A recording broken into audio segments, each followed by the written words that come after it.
Assalamualaikum warahmatullahi wabarakatuh. Apa kabar sobat sekalian? Jumpa lagi di channel Enerpol. Kali ini kita akan membahas berita hangat, yaitu Arsul Sani akui ada kelompok yang terus dorong penundaan pemilu dan perpanjangan jabatan presiden. Ya sobat sekalian, ya semakin kita itu melihat isu ini tidak mungkin, justru ini terus muncul, yaitu tentang dorongan untuk penundaan pemilu dan perpanjangan masa jabatan. Di satu sisi ya orang sudah gencar untuk mempersiapkan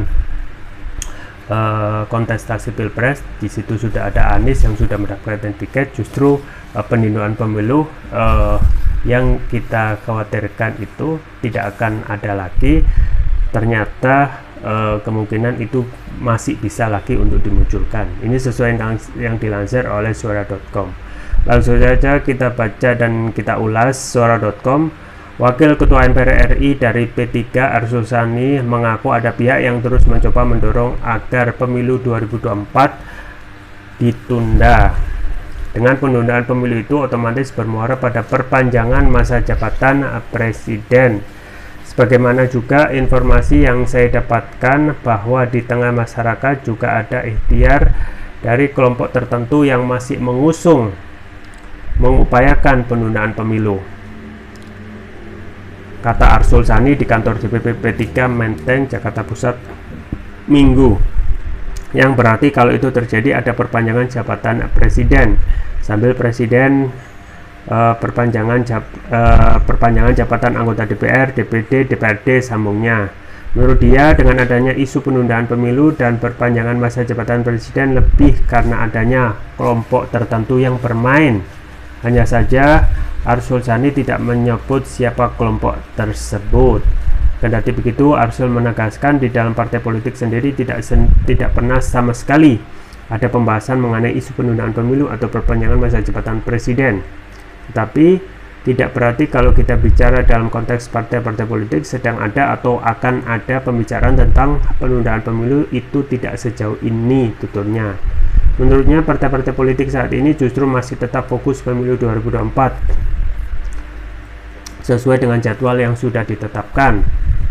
Yang ada di kami, artinya partai-partai politik sejauh ini masih bekerja pada asumsi bahwa pemilu itu on schedule. Iya, bahwa pemilu itu on schedule akan berlangsung 14 Februari 2024, katanya. Arsul menganggap adanya pihak yang masih mengakukan isu tersebut sebagai bagian dari aspirasi biasa saja. Menurutnya, hal itu masih wajar kalau cuma sebagai aspirasi dalam negara demokrasi. Kalaupun nanti ada yang ingin menyuarakan sebaliknya dari mayoritas, kan nggak bisa dilarang juga. Jadi kita sikap ya wajar-wajar aja. Yang mau mengupayakan itu silahkan.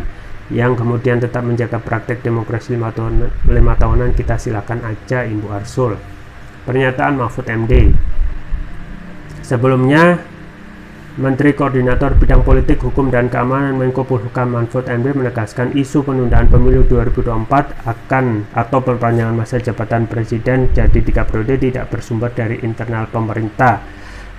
Kalau dari pemerintah jelas bahwa kemudian ada pikiran-pikiran lain. Saya katakan itu di luar pemerintah dan itu hak, kata Mahfud MD saat memberikan arahan dalam rapat pimpinan penyampaian arah kebijakan Lembaga Ketahanan Nasional Lemhanas RI tahun anggaran 2023 bertajuk Transformasi Lemhanas RI Fund 4.0 di Gedung Pancagatra Lemhanas RI Jakarta Rabu. Menurut Mahfud, aspirasi seseorang untuk menunda penyelenggaraan pemilu atau perpanjangan masa jabatan presiden tidak bisa dihalangi karena itu merupakan tindakan yang tidak melanggar hukum. Kita tidak bisa mengalami kalau seseorang ketua partai politik kelompok masyarakat tertentu berwacana itu masa jabatan presiden harus diperpanjang. Itu kan ya tidak melanggar hukum, tambahnya. Dia menambahkan jika ada gerakan atau gerilya mengenai penundaan pemilu, maka hal itu terkait dengan persoalan di luar ranah politik. Masalah yang mungkin harus kita hadapi situasi di balik layar, bukan soal-soal politik internal yang seperti itu. Misalnya bencana alam, geopolitik, kejadian luar biasa jelasnya. Di luar persoalan beragam aspirasi tersebut, dia menyampaikan sejauh ini pemerintah telah mempersiapkan penyelenggaraan pemilu. Selain itu, detail lain soal pemilu, mulai dari persoalan prosedural, kelembagaan, hingga aturan mengenai pesta demokrasi sudah disiapkan oleh pihak penyelenggara. sampai saat ini kesiapan kita itu kalau secara internal, prosedural, personel, kelembagaan, aturan-aturan itu sudah kami siapkan semua. Tahapan-tahapannya sudah kami siapkan. Kita akan pemilu tahun 2024, ujar Mahfud. Ya sobat sekalian, jadi memang kemungkinan ya hal-hal yang tidak kita sadari ketika kita semua fokus pada kontestasi pilpres yang semakin panas.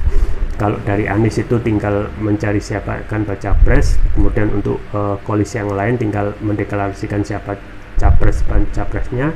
Justru isu tentang penundaan pemilu itu kadang terlupakan, yang juga bisa jadi akan menjadi potensi masalah dengan banyaknya indikasi-indikasi untuk menuju ke arah situ, yaitu menciptakan kondisi ya hal ihwal ya yang hal ihwal ya kegentingan memaksa ya, misalnya demo ya oleh para kades dan juga aparat desa dan sebagainya, yang kemungkinan itu akan dipakai sebagai instrumen yang masih mungkin saja gitu ya. Mungkin kalau kita sampaikan ini apa namanya dari internal pemerintah pasti akan ada bantahan, tetapi hal-hal yang bisa menggerakkan potensi itu semua ya pemerintah ya, mempunyai kemampuan ya dan sebagainya. Jadi sobat sekalian, kadang kita tidak fair ya ketika keinginan rakyat itu ingin memperpanjang masa jabatan atau penundaan pemilu dianggap aspirasi. Justru sebaliknya orang yang rakyat yang ingin presidennya mundur itu justru dibilang makar. Jadi terlihat jelas ya ketidakkonsistenan pemerintah, termasuk juga aparat yang mempunyai kewenangan terhadap ini ya, lembaga hukum yang tidak fair terhadap kalau kita benar-benar menganggap ini semuanya adalah aspirasi.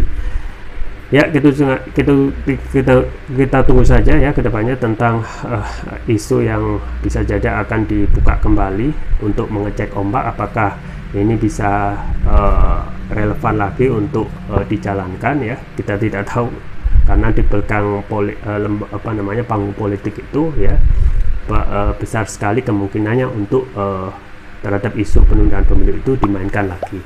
Itu saja yang bisa saya sampaikan, semoga bermanfaat. Jangan lupa like, share, dan subscribe. Sampai jumpa lagi. Wassalamualaikum warahmatullahi wabarakatuh.